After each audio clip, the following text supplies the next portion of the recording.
KG Lising ama Lumba bom Yaoba missile Kapsingani Haina Kihankhre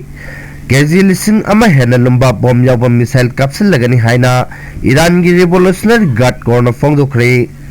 Brigadier General Majid Morsafi na FUBIKHRE matung ina Dubai amadi Saudi Arabia gi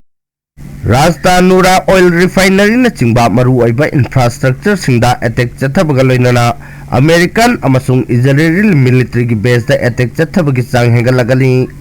oirakliba phibam asigi matangda geopolitical analyst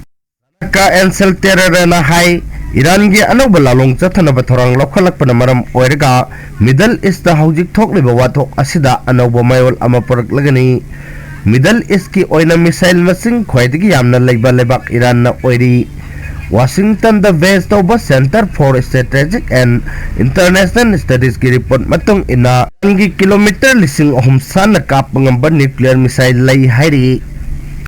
DELHIDA Manipur dagi NUPI ama YAONA mirai anida attack chatharak pagamari lainana mirai mari fare Delhi ki Saket Court area da Manipur dagi NUPI amasung Assam dagi transgender amaga jatkut chumanadaba gamari lainana chatliba tha sigi nipanda mirai kharana tamthiba maongda phuchaibagi thawong chatharakre Delhi gi Malbhiya Nagar da thokiba thaudok adugi matangda Delhi police na phongdokhibada Manipur dagi NUPI ama amasung Assam dagi transgender amana court complex aduda khongna chatlingaida miyai khutpu amana KANGLUP NAIBA MAONGDA phajataba wahi wata SIJINNADUNA karem kathai narakhi matam aduda Manipur dagi NUPI aduna yaningdaba phongdokpaga loinana miyai khutpu aduga akanma maongda yanarakhi tungda miyai sing aduna phuchaibagi thawong chatharakibani miyai sing aduna kinna thinbaga loinana PETI satoktuna kanbagi thawong chatharakhi Thaudok aduda NUPI adu sokpaga loinana Sabdarjung Hospital la pugatuna laikannakhi Thaudok adugi matungda Delhi Police na FIR ama lakhotpaga loinana Thaudok thokliba mafam aduda laiba CCTV footage sing thigatpagi thabak chathaki loinana police ki team kaya thadoktuna thi humbagi thabak chathari Police na thigatpaga loinana miyai mari fagatpa ngamkhi phagatlaba miyai sing adu jobenain oiramkhi adum oinamak makhoigi mathakta thigatpagi thabak chathaba haure hairi amarom da hanagi chief minister N Birenna thaudok adubo akanma maongda yaningdaba phongdokhre Delhi police na chapchaba thabak lokhattuna miyai mari phagatpa ngamkhi adugi damakta di thagatpa phongdokli haina social media da thagatpa warol amada phongdorakli adubo National People Party NPP na su akanma maongda yaningdaba phongdokpaga loinana chathariba thawong adu helmankhre haina phongdorakhi Meghalaya ki Chief Minister Conrad Changma nasu tawdok adu akan mamongda yaningdaba phongdorakre Maki warol da hai awang nongpok ki miyamda lebak asigi konungda leiba miyai singna tharakliba thawong sing adu khangba ngamloidaba amani in India da leiba miyai singna awang nongpok ki miyai singda hanjin attack chatharakpa aduna koisawna ba phawli Manipur amasung Assam dagi miyai anida chatharkiba phurup natraga KANGLUP naibagi thawong adu kanyam tawi adugumba thawong sing adugi mayokta lepkani mari lainaba authority na chapchaba thabak lokhatkadabani hainasu phongdoraki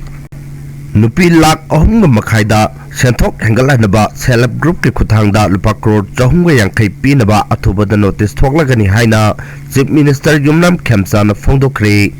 Taragani Thoi Suba Manipur Legislative Assembly gi Taret Suba Session gi ngasi nini chanban sitting gi ayuk ke session da sel tumgi thausu puriba Chief Minister Y Khemchana phongdok khibada Manipur da irang mayok naba asina maram oiraga sel tumgi awaba leiriba asida mateng pangnaba state asigi NUPI lakh ahumga makhaida Self Help Group ki khuthangda chatliba senba chahi lising ani kunga taruk kunga taret ki budget ta lupa crore 350 khaktuna thamle Self Help Group ki khuthangda haidiba senpham sing asi pinaba athubada notice thoklagani haina phongdokhre ayuk chathakhiba session aduda ngarang sel thumgi thausu puriba chief minister na puthokhiba lising ani kunga taruk kunga taret ki budget ta NUPI da sakti hena pinaba pa crore 350 khaktuna thamle haina phongdokhiba adugi matangda chathakhiba general discussion da opposition ki congress ki Lising by MLA Megachandra na chief minister gi pukning chingsiladuna haikibada lupa crore 350 gi sanfam asi karamna yanthokadabano haiba wafam da chief minister na wafam asi phongdokhibani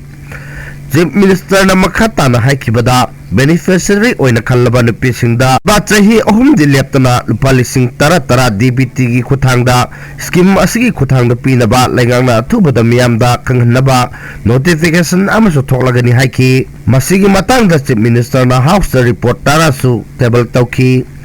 reporting adudi finance account volume 1 2023-24 finance account volume 2 2023-24 finance account volume 2 2024-25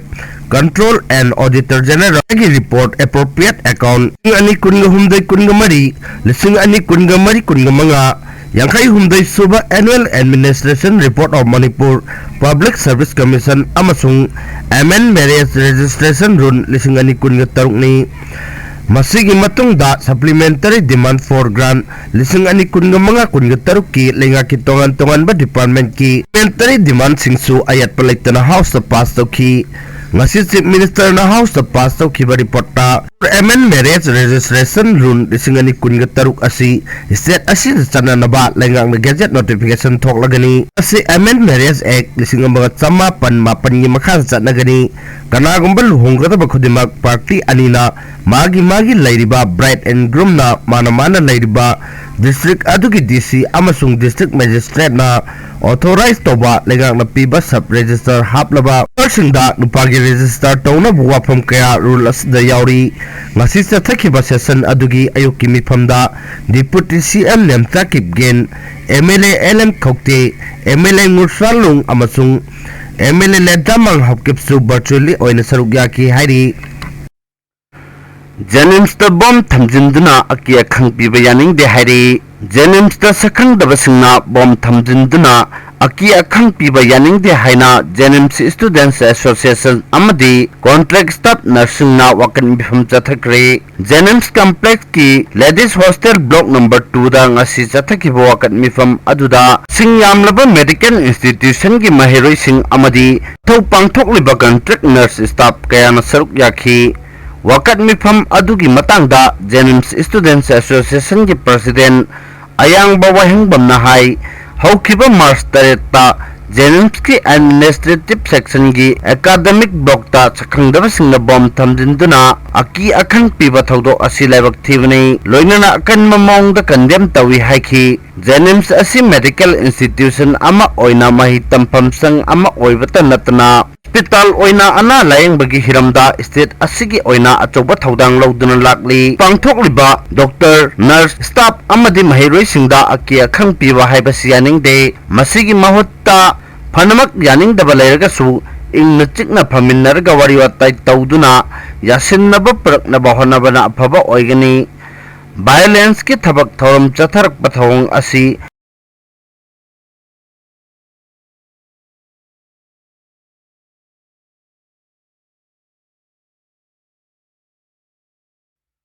Mahiroi singi maikaidagi yaning de loinana contract staff nurse ki maikaidagi su asigumba aki akhang pibagi thabak tawbidanaba appeal torpaga loinana anna layang sangi akoibada ingna chikna lehenbinaba makatana phongdokhi